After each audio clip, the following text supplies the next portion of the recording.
22 जनवरी को ये राम मंदिर की बात कर रहे हैं, वहां पे लाखों करोड़ों को बुला के कलश कर रहे हैं, तो उसका कौन लोग होंगे? वो बहुसंख्यक लोग कलश लेके जाएंगे, वहां पे प्रसाद चढ़ाएंगे। तो मैंने अपने शेष से कहा कि क्या आप बहुसंख्यक और दलित शोषित से 2 को, हालांकि 10 पंडितों में 8 हमारा हिस्सा बनता है, क्या 2 को आप वहां के पुजारी बना सकते हैं?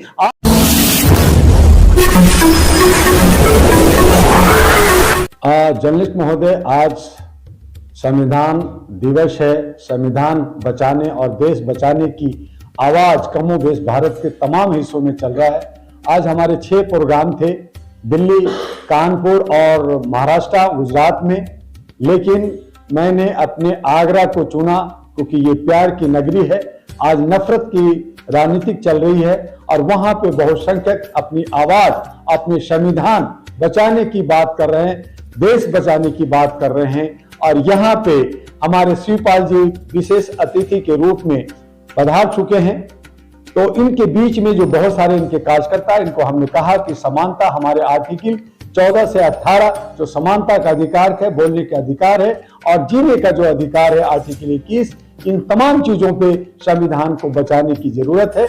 लेकिन उससे पहले मैंने अभी अपने प्रोग्राम में अपने स्टेज पे कहा कि भाई, जब तक हम अपने आप को सुरक्षित नहीं करेंगे, समाज को सुरक्षित नहीं करेंगे, देश को सुरक्षित नहीं करेंगे और लोकतंत्र जो हमारी जमहूरियत है, जो हमारा ये सेकुलर है, इसको अगर नहीं बचाएंगे तो संविधान को कैसे बचाया जा सकता है? संविधान को देश को चलाना होता है, उसके संविधान के हिसाब से देश का सुचालन होता है। लेकिन आज हमारे वर्तमान सरकार संविधान को धत्ता बता करके संविधान की जय हो कर रहे हैं। कार्यक्रम दिल्ली में चल रहा है, लेकिन इनको जो है जिस तरह से दिवाली मनाते हैं, करोड़ करोड़ का जो है पटाखा छोड़ देते हैं, खुशियां मनाई जाती है, लेकिन कहां खुशियां मिलती है? ये आज यही है कि हम सब बहुसंख्यक ओबीसी और SC ST के लोग संविधान को नहीं जानते, अपने अधिकारों से वंचित है, उन्हें नहीं मालूम कि आप कहां शोषण और उत्पीड़न हो रहा है। बाबा अंबेडकर ने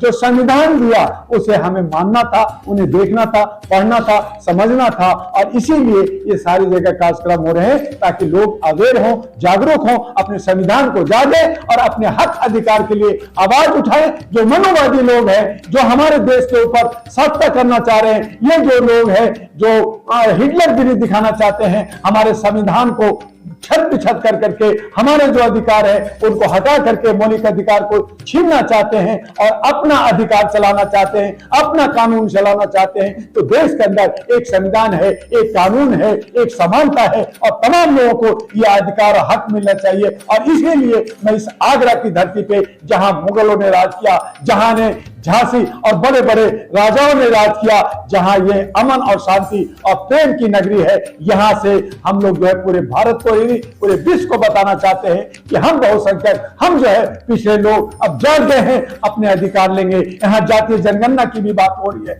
लेकिन हमने उस पर कहा कि हमें सबसे पहले संविधान को समझना होगा और जो उसमें निहित है उसे प्राप्त करने के लिए आवाज उठाना है। और इसीलिए हम आपके बीच में जर्नलिस्ट महोदय आगरा में उपस्थित हैं। जैसे मैंने अपने सवाल में ही पहले पूछा था कि राजधानी कहलाई जाती है बहुजनों की, दलितों की आगरा। बात आती है 2024 लोकसभा चुनाव की भी आती है, तो इसमें कहीं ना कहीं प्रोग्राम में देख रहे हैं कि लोकसभा की बातें हुई और प्रोग्राम बिल्कुल सही कर किस तरह से बहुजनों का नेता लग के आया। जर्नलिस्ट महोदय, मायावती को बहुजन नहीं मानते? देखिए नहीं ऐसा नहीं है। देखिए जर्नलिस्ट महोदय, ये आगरा नगरी हमारे मुगलों का, यहाँ लाल किला जो दिल्ली में लाल किला उससे 4 गुना बड़ा है। यहाँ से राज हुआ, यहाँ भी जमुना है और दिल्ली में भी यमुना है। तो गंगा जमुनी तहजीब, ये आगरा की मीठी, यहाँ की आगरा जो उत्तर प्रदेश के में स्थित है, उत्तर प्रदेश हमारे राजनीति का एक बहुत बड़ा दिशा दिखाता है। आप मायावती की बात कर रहे हैं, वो बहुजनों की लीडर थी, हैं, लेकिन वहां कहीं ना कहीं वो भटकी हुई हैं या अपने उद्देश्यों से कहीं ना कहीं जो है विमुख हो रही हैं, या वो कहीं ना कहीं अपनी प्रॉपर्टी, अपनी एसेट को बचाने के चक्कर में अपने जो है प्रतिद्वंदी जिनसे लड़ना चाहिए था उससे बचना चाहती हैं। और यही वजह है कि हमें उन्हें जागरूक होना होगा, हम सभी बहुसंख्यक को इकट्ठा होना होगा। और उसके लिए हमने देखा कि बहुत जगह जो है चंद्रशेखर आजाद ने प्रोग्राम कर रहे हैं, उनकी होल्डिंग लग रही है। तो मैंने उसे भी कहा कि मेरे भाई ये टुकड़े टुकड़े गैंग मत बनाओ, आपस में मिलो और मिल कर करके, चाहे मायावती हो चाहे कोई भी हो, आप हमें बहुसंख्यकों का एक समूह बना करके एक लामबद्ध होकर के मनुवादी के से लड़ना होगा। और अगर ऐसा नहीं लड़े तो आपको हानि उठाना पड़ेगा। आप चंद्रशेखर रावण को टुकड़े टुकड़े गैंग बोल रहे हैं? चंद्रशेखर रावण अभी प्रयोजित हैं, क्योंकि वो सब आरएसएस और बीजेपी के खेला होवे में हिस्सेदार हैं। जैसे ओवैसी मुसलमानों के नेता हैं, लेकिन वो बीजेपी के खेला होवे और उनके सपोर्ट में काम कर रहे हैं। और यही वजह है कि बीजेपी ने पासमानदा मुसलमानों को तोड़ने की कोशिश की है। उन्होंने बीजेपी ने अलग से पासमानदा कमेटी बनाया है, कांग्रेस ने अलग से बनाया है, बाकी और लोग। तो एक ही समुदाय के लोग चार ढाल में रहेंगे तो उनकी स्थिति क्या होगी। और यही वजह है कि जो बहुसंख्यक जो अपने को 85% कहते हैं वो भी बटे हुए हैं, कहीं ना कहीं जो है अलग अलग नेताओं को मानते हैं। तो इनको एक जगह होना होगा और अपने संविधान को और देश को बचाने के लिए लोकतंत्र का एक हिस्सा बनना होगा। आने वाले 2024 में मनोवादियों को के लिए हराने के लिए आपको एक लामबद्ध होना होगा। और अगर ऐसा नहीं रहे तो उनकी मंशा, उनको जो तोड़ फोड़ करके के राजनीतिक जो है, जो अंग्रेजों की डिवाइन रूल की नीति है, उसी नीति पे वो शासन करते आए हैं, करते रहेंगे और आगे भी करेंगे और आप घंटा बजाते रहेंगे। 26 नवंबर आज है और पूरे विश्व में बाबा साहब को याद किया जा रहा है, संविधान दिवस मनाया जा रहा है। आज ही के दिन जो है दिल्ली में CJ चंद्रचूड़ साहब बाबा साहब की प्रतिमा का अनावरण करते हैं सुप्रीम कोर्ट में। इसको आप किस नजरिए से देखते हैं?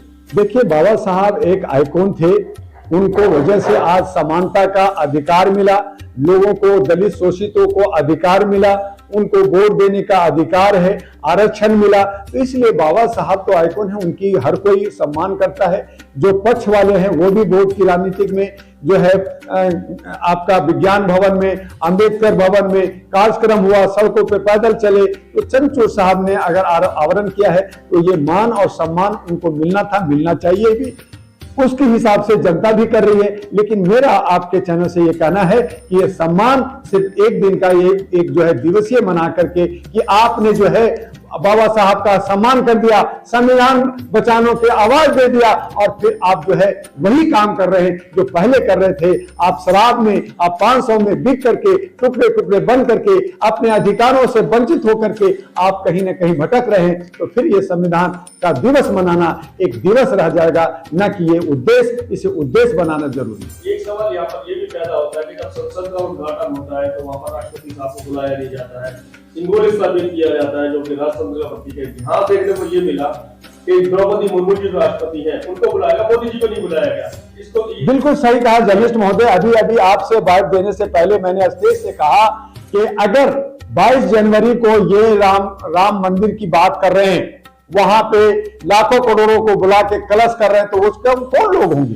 वो बहुसंख्यक लोग कलश लेके जाएंगे, वहां पे प्रसाद चढ़ाएंगे। तो मैंने अपने शेष से कहा कि क्या आप बहुसंख्यक और दलित शोषित से 2 को, हालांकि 10 पंडितों में 8 हमारा हिस्सा बनता है, क्या 2 को आप वहां के पुजारी बना सकते हैं? आपने राष्ट्रपति जो हमारे आदिवासी हैं, आपने उनको बेइज्जत किया, आपने जो है पार्लियामेंट के उद्घाटन में नहीं बुलाया, आपने मंदिर के गर्भगृह में नहीं जाने दिया। क्या आप राष्ट्रपति को अयोध्या का जो है मुख्य पुजारी घोषित करेंगे?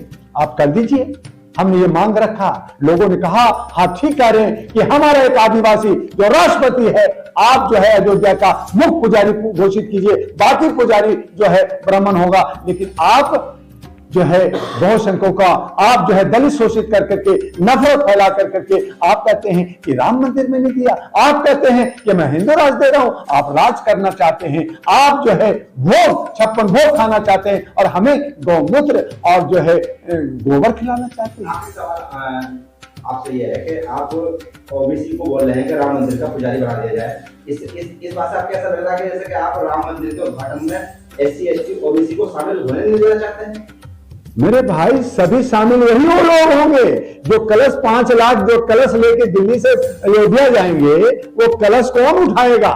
वही उठाएगा, दलित शोषित ओबीसी के लोग उठाएंगे। तो जब वो कलश उठा सकते हैं, जब वो प्रसाद चढ़ा सकते हैं, तो पुजारी क्यों नहीं हो सकते? आप पुजारी बनाइए ना, आप उसका हक दीजिए ना। इसीलिए कहा कि आप राष्ट्रीय जनगणना क्यों नहीं कराना चाहते, ताकि आप उसके हक नहीं देना चाहते, अधिकार नहीं देना चाहते। आप देखते हैं कि अगर ये पता चल जाएगा कि ओबीसी एससी हमारे 90% है, 85% है, तो वो हक मांगेंगे। इसलिए हमें नहीं करना है ऐसा और हम राज करते रहें, तो ये दोगलापन नहीं चलेगा। जिसका हक बनता है, जिसका अधिकार है, उसको देना पड़ेगा।